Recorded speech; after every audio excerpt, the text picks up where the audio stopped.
Kuttikkanam Marian കോളേജിലെ മാധ്യമ പഠന വിഭാഗം മേധാവി ഫാദർ സോബി തോമസ് സംസാരിക്കുന്നു.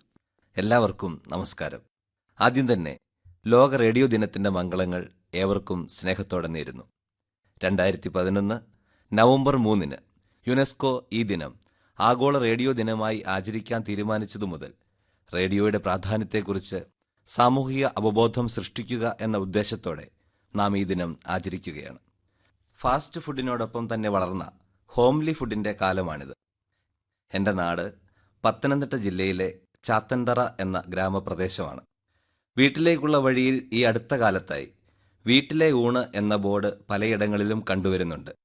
ഒരിക്കൽ ഒരിടത്ത് കയറി ഭക്ഷണം കഴിച്ചപ്പോൾ മനസ്സിലായി ഇതൊരു തരം ഹോംലി ഫീലിംഗ് തന്നെയാണ് എന്ന്. ഞാനിത് പറയാൻ കാരണം റേഡിയോയെക്കുറിച്ച് ചിന്തിക്കുമ്പോൾ മനസ്സിൽ വരുന്നത് ഇതുതന്നെയാണ്, ഒരുതരം ഹോംലി ഫീലിംഗ്. ചെറുപ്പത്തിൽ നേരിട്ടല്ലാതെ എൻ്റെ കാതുകളിലേക്ക് അകലെ നിന്നും ആദ്യമായി സ്വരമെത്തിച്ച മാധ്യമം റേഡിയോയാണ്. അതിനുശേഷമാണ് ഫോൺ പോലും എത്തിയത്. അപ്പൻ്റെയും അമ്മയുടെയും സഹോദരങ്ങളുടെയും സ്വരങ്ങൾക്ക് ഒപ്പം തന്നെ കേട്ടുവളർന്ന സ്വരമായിരുന്നു റേഡിയോയുടേത്. അതുകൊണ്ട് തന്നെ ഇപ്പോഴും റേഡിയോ കേൾക്കുമ്പോൾ മനസ്സിലൂടെ ഒരുതരം നൊസ്റ്റാൾജിക് അനുഭവം കടന്നുവരും. അതാണ് ഞാൻ പറഞ്ഞത്, ഹോംലി ഫുഡ് പോലെ തന്നെ ഒരു ഹോംലി ഫീലിംഗ് റേഡിയോ നൽകുന്നു എന്നത്. പ്രഭാതത്തിലെ സുഭാഷിതങ്ങളും 6:45 പ്രാദേശിക വാർത്തയും മുതൽ വൈകുന്നേരത്തെ വയലും വീടും വരെ ഇപ്പോഴും മനസ്സിലുണ്ട്.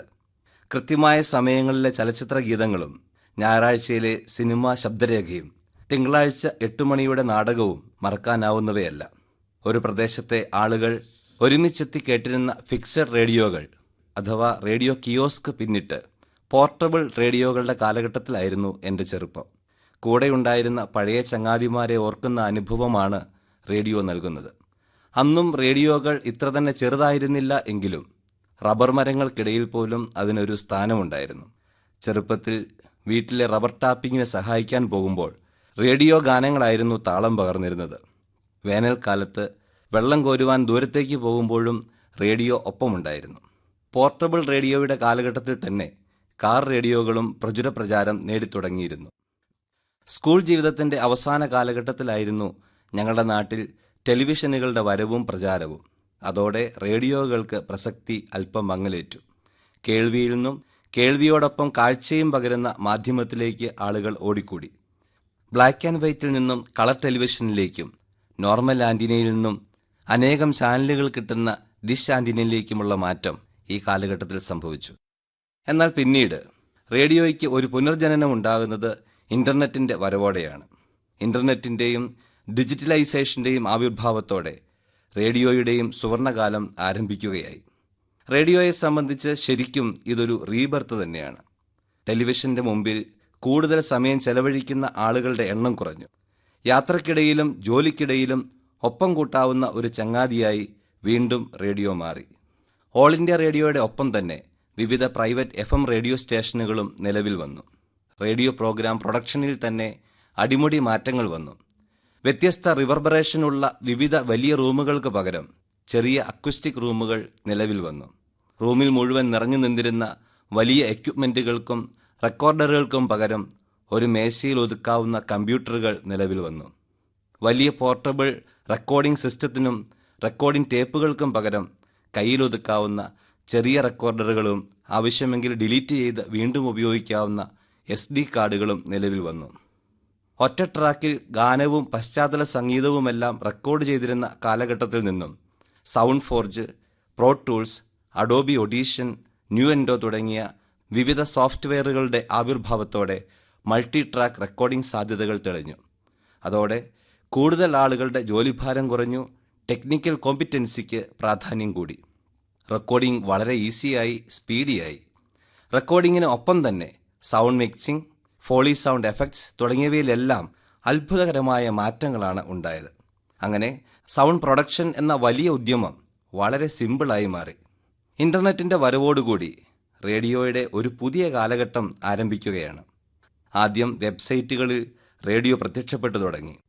തുടർന്ന് മൊബൈൽ ഫോണിൽ റേഡിയോ ആപ്ലിക്കേഷനുകൾ വന്നതോടെ ലോകത്തെവിടെയുമുള്ള റേഡിയോ കേൾക്കാം എന്നായി. അതോടെ വീണ്ടും റേഡിയോ സാധാരണക്കാരൻ്റെ ജീവിതത്തിൻ്റെ ഭാഗമായി മാറി.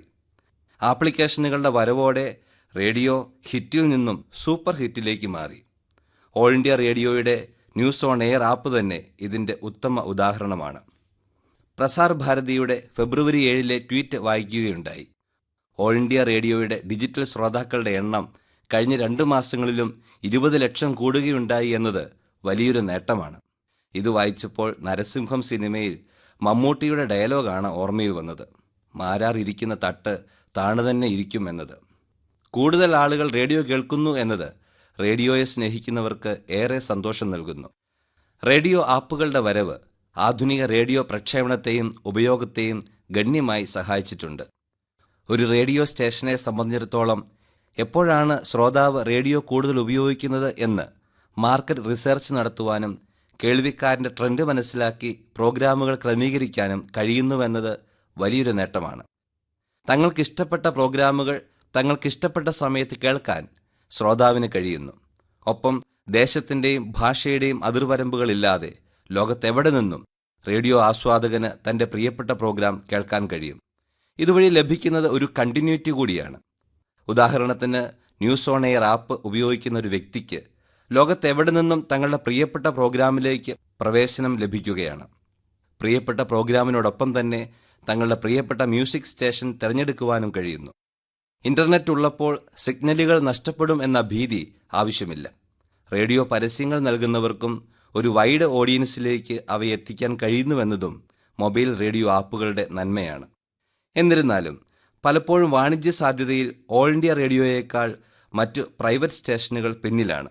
അതിനാൽ കഴിവുകളുണ്ടെങ്കിലും ഈ മേഖലയിലേക്ക് പലർക്കും ജോലി തിരഞ്ഞെടുക്കുവാൻ പറ്റാതെ പോകുന്നു. ഇക്കാര്യത്തിൽ ഗവൺമെന്റ് AIR സ്റ്റേഷനുകൾക്ക് നൽകുന്ന സപ്പോർട്ട് അഭിനന്ദനാർഹമാണ്.